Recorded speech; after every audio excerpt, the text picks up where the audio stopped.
तो मूवी का नाम है राम जाने, डायरेक्टेड बाय राजीव मेहरा। अरे गरीब की कार नहीं लेते लोग। मूवी की शुरुआत होती है एक बच्चे से जो अभी छोटा है, मतलब बहुत छोटा है, लेकिन कुछ सालों बाद वो बच्चा थोड़ा बड़ा हो जाता है। तेरे को बोला था ना मेरा नाम राम जाने। कुछ ज्यादा ही बड़ा हो गया ये जाटू। इसका नाम है राम जाने। और जानते हो इसका ये नाम कैसे पड़ा?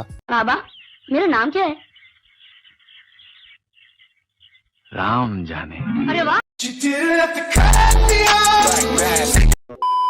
ये बच्चा बहुत ही अच्छा नहीं है। ये बच्चा एक नंबर का हरामी, चूतिया, बदतमीज, गांडू और जितनी भी गालियां तुम दे सकते हो सब इस पे जायज है। भाग मादर।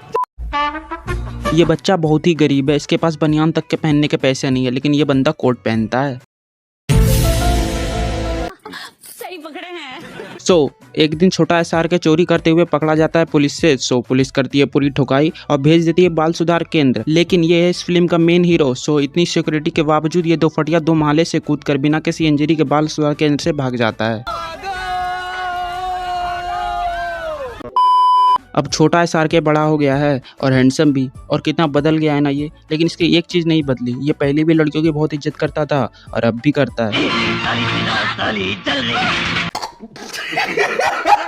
एसआर के स्मगलर टिन्नू के लिए काम करता है। एसआर के किस्मत इतनी अच्छी कि इसका बॉस पुलिस के हाथों मारा जाता है इसी के सामने। इसका पार्टनर पन्नू टेक्निकल इसको चूतिया बनाकर 4 साल के लिए जेल करा देता है। जिस लड़की से ये प्यार करता है वो लड़की किसी और से प्यार करती है। इसको देख के ना बस एक ही चीज याद आती है,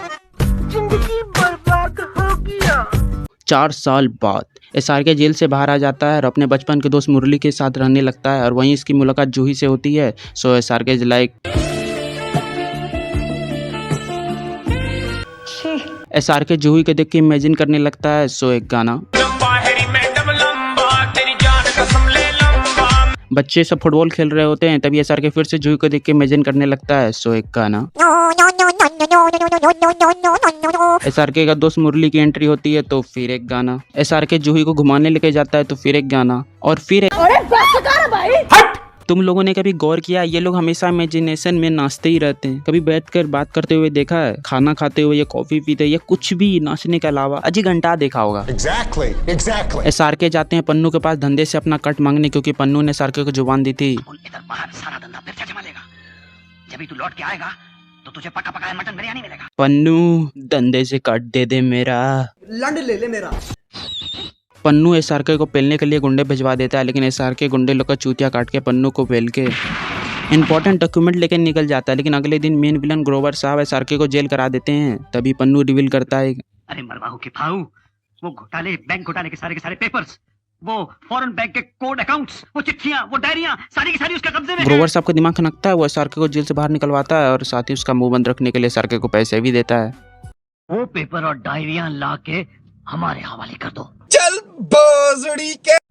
एसआर के को होता है जूही चावला से प्यार, लेकिन जूही चावला को होता है एसआर के दोस्त मुरली से प्यार। मुरली को भी होता है जूही से प्यार। मैं तुमसे बहुत प्यार करता हूँ, मेरी खातिर राम जाने को बचा लो।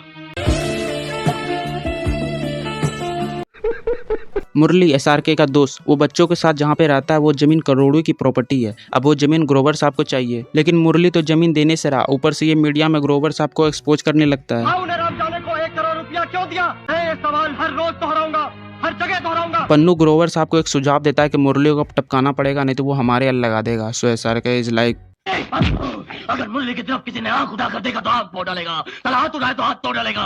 मुरली अब उनका दोस्त, तेरे दोस्त सोलो। तो ग्रोवर साहब एक डील रखते कि भैया तुम मुझे वो सारे डॉक्यूमेंट ला के दे दे जो तू लेके भागा था, और मुरली को भी समझा दे अपना गटर बंद रखे तो मैं इसे नहीं पेलूंगा। अब नक्का पेपर और डायरी ला के तेरे को देता है। कप्तान, आदमी लेके अपना घर पहुंचो। जैसे राम जाने वहाँ पहुंचे सारा इलाका बम से उड़ा दो। लेकिन तभी प्लॉट ट्विस्ट, असल में एसआर के वहां से गया ही नहीं था, वो वहीं पे छुप के इन सबकी बातें सुन रहा था। लो मुड़ी बुद्धि। तो फिर क्या, ठाए ठाए ग्रोवर और एसआर में भिड़ंत हो जाती है। ग्रोवर साहब टे बोलते नहीं, क्योंकि एसआर ने उसे पेल दिया। एसआर भाग के जाते अपने दोस्त मुरली को बचाने, क्योंकि ग्रोवर साहब ने अपने आदमियों को ऑर्डर दे दिया था जहाँ पे मुरली रहता है ना वो घर को बम से उड़ा दो। बचा लिया मैंने।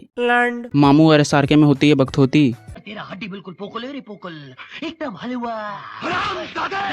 मर्द की औलाद तू है ही नहीं, इसी का वक्त कूड़े में पैदा हुआ, कूड़े में। मामू के पास होता है गोली, पर ये चलाएगा नहीं, और वहीं इसने बच्चे पे गोली चला दी थी।